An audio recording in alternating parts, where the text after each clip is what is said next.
পৃথিবীতে এমন একটি খাবার আছে যা ধনী গরিব নির্বিশেষে সবার পাতে সমানভাবে জায়গা করে নিয়েছে। সেটি হলো মুরগির মাংস।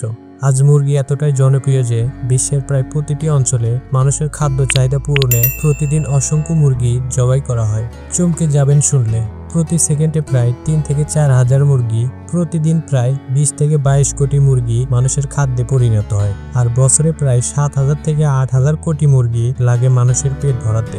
এত সংখ্যক মুরগি ভক্ষণ প্রমাণ করে বিশ্বজুড়ে এই মাংসের জনপ্রিয়তা কতটা বিস্ময়কর। কিন্তু জানেন কি, মানুষের প্রিয় খাবার হতে গিয়ে মুরগিকে পার করতে হয় এক অতি সংক্ষিপ্ত আর যন্ত্রণাময় জীবন। আজ আমরা জানবো বন পরিবেশের এক অসাধারণ পাখি কিভাবে মানুষের গৃহপালিত প্রাণীতে পরিণত হলো, কিভাবে বিজ্ঞানের অগ্রগতি আর শিল্প বিপ্লব মিলে মুরগিকে প্রাকৃতিক প্রাণ থেকে বাণিজ্যিক উপাদানের এক যন্ত্রে পরিণত করেছে, আর মানুষের দুটি ভুলের কারণে কিভাবে বিশ্বব্যাপী মুরগি আজ এতটা জনপ্রিয় খাবারের রূপ নিল।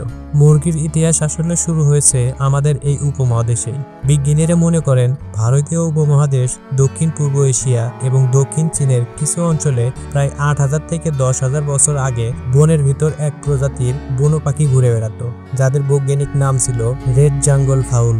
এই রেড জঙ্গল ফাউলকেই আধুনিক গৃহপালিত মুরগির আদিম পূর্বপুরুষ বলে মনে করা হয়। প্রথম দিকে মানুষ এই বুনো পাখিকে শিকার করত। তাদের মাংস ছিল সহজলভ্য আর স্বাদেও ছিল অসাধারণ। কিন্তু সময়ের সঙ্গে মানুষ লক্ষ্য করলো এই পাখিগুলো পোষ মানানো যায়, ঘরে রাখলে তারা নিয়মিত ডিম দেয় আর প্রয়োজনে মাংসও সরবরাহ করা যায়। এই ভাবনা থেকেই শুরু হয় মানুষ ও মুরগির সহাবস্থান, একটি সম্পর্ক যা হাজার বছরের বিবর্তনের মধ্য দিয়েও আরো গভীর ও স্থায়ী হয়েছে। গবেষকদের মতে প্রায় 8,000 বছর আগে দক্ষিণ পূর্ব এশিয়ার থাইল্যান্ড ও মায়ানমার অঞ্চলে মানুষ প্রথমবারের মতো মুরগিকে গৃহপালিত প্রাণী হিসেবে গ্রহণ করে। এরপর তা ধীরে ধীরে ভারত, চীন, মধ্যপ্রাচ্য হয়ে ইউরোপ পর্যন্ত ছড়িয়ে পড়ে। মানুষের বসতির কাছে বনো মুরগিও খাবারের আশায় ঘন ঘন আসতে শুরু করে, আর মানুষও তাদের ধরে রাখে নিজের প্রয়োজনে। সেই মেলবন্ধন থেকেই জন্ম নেয় আজকের গৃহপালিত মুরগি, যে প্রাণী আজ বিশ্বের অন্যতম প্রধান খাদ্য উৎস। হাজার বছরের বিবর্তনের ফলে মানুষ মুরগির ভেতর নতুন নতুন বৈশিষ্ট্য তৈরি করেছে। কোনো প্রজাতির ডিম বেশি দেয়, কোনোটা দ্রুত বড় হয় মাংস উৎপাদনের জন্য, আবার কোনো প্রজাতি ঠান্ডা বা গরম আবহাওয়াতে টিকে থাকতে সক্ষম। আজ পৃথিবীতে রয়েছে প্রায় 1600টিরও বেশি জাতের মুরগি। কেউ পালন করে বিশাল ফার্মে খাদ্য উৎপাদনের জন্য, আবার কেউ শখের জন্য পালন করে সৌন্দর্য, অলংকারী বা প্রদর্শনী মুরগি। অর্থাৎ যে প্রাণী একসময় বনের ছায়ায় অবাধে ঘুরে বেড়াতো, সেই আজ হয়ে উঠেছে মানব সভ্যতার এক অবিচ্ছেদ্য অংশ। আমাদের পাতে, আমাদের অর্থনীতিতে, এমনকি আমাদের ইতিহাসের পাতাতেও। শিল্প বিপ্লবের পর পাল্টে গেল গল্প। একসময় মুরগি ছিল গ্রামের উঠোনের এক সাধারণ প্রাণী। ভোরবেলা ডাক দিত, সারাদিন আশেপাশে ঘুরে খাবার কুড়িয়ে খেত। মানুষও ওদের খুব একটা গুরুত্ব দিত না। ডিম পেলে খেত, কখনো অতিথি এলে একটি মুরগি জবাই করত। কিন্তু সময়ের সঙ্গে সঙ্গে এই সরল প্রাণীর ভাগ্যে ঘটে যায় এক বিশাল পরিবর্তন। মধ্যযুগের পর মানুষ ধীরে ধীরে মুরগি পালনকে আর শুধুমাত্র গৃহস্থলীর কাজ হিসেবে নয়, বরং একটি আয়ের উৎস ও বাণিজ্যিক সম্ভাবনা হিসেবে দেখতে শুরু করে। ছোটখাটো গ্রামীণ খামার থেকে শুরু করে শহরের প্রান্তে ছোট ফার্ম গড়ে উঠতে থাকে, যেখানে মুরগির সংখ্যা বাড়তে থাকে মানুষের চাহিদা মেটাতে। এরপর আসে 1800 শতকের শিল্প বিপ্লব, মানব সভ্যতার ইতিহাসে এক মোড় ঘোরানোর সময়। সেই সময় যুক্তরাষ্ট্র, যুক্তরাজ্য ও ইউরোপের বিভিন্ন দেশে বিজ্ঞানের অগ্রগতির সঙ্গে কৃষি ও প্রাণী পালনেও শুরু হয় নতুন যুগ।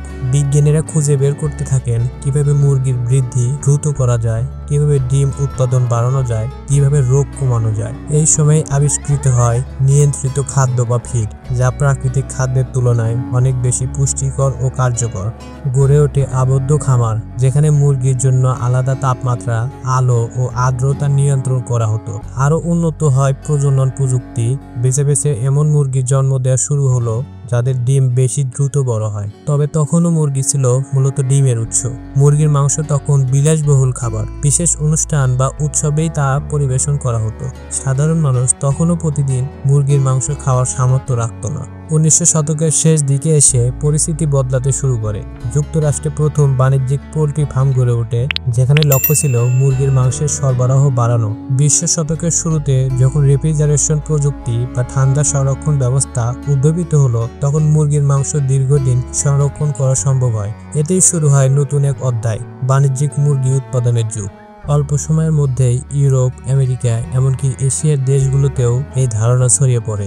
বিজ্ঞান, প্রযুক্তি আর শিল্পায়নের ছোঁয়ায় মুরগি হয়ে ওঠে এক উৎপাদন যন্ত্র, যেখানে প্রতিটি মুরগির জন্ম, বেড়ে ওঠা ও মৃত্যু নির্ধারিত থাকে মানুষের খাদ্য চাহিদা পূরণের হিসাব অনুযায়ী। এককালে সেই স্বাধীন পাখি এখন বন্দী বিশাল ফ্যাক্টরির খাঁচায়, একটি বিশ্বব্যাপী খাদ্য শিল্পের কেন্দ্রবিন্দুতে।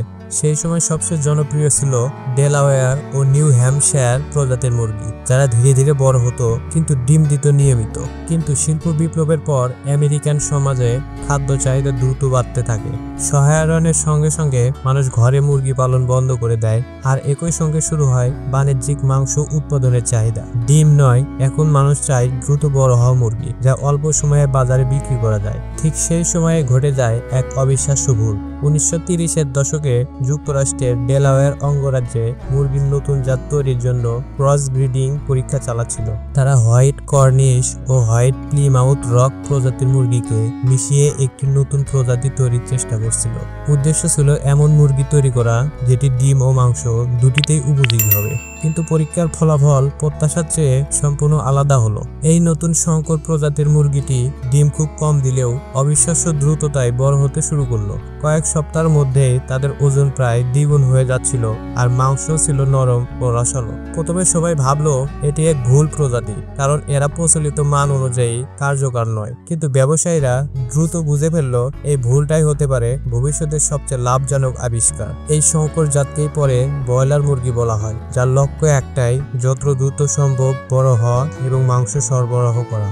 1940-এর দশকে যুক্তরাষ্ট্র সরকার আনুষ্ঠানিকভাবে চালু করে চিকেন অফ টুমরো কন্টেস্ট নামের একটি জাতীয় ব্রিডিং প্রতিযোগিতা, যেখানে বিজ্ঞানীরা ও খামারিরা প্রতিযোগিতা করছিল কে সবচেয়ে দ্রুত বড় হওয়া, বেশি মাংসযুক্ত মুরগি উৎপাদন করতে পারে। এই প্রতিযোগিতা থেকেই আনুষ্ঠানিক ব্রয়লার শিল্পের ভিত্তি তৈরি হয়। ফলাফল ছিল চমকপ্রদ। মাত্র 6 থেকে 8 সপ্তাহে এই নতুন প্রজাতির মুরগি বাজারে বিক্রির উপযোগী হয়ে যেত, যেখানে আগে একই আকারের মুরগি তৈরি হতে সময় লাগতো 4 থেকে 5 মাস। ফিডের পরিমাণ কম, ওজন বেশি, মাংস নরম, ফাস্টফুড শিল্পের জন্য একেবারে আদর্শ।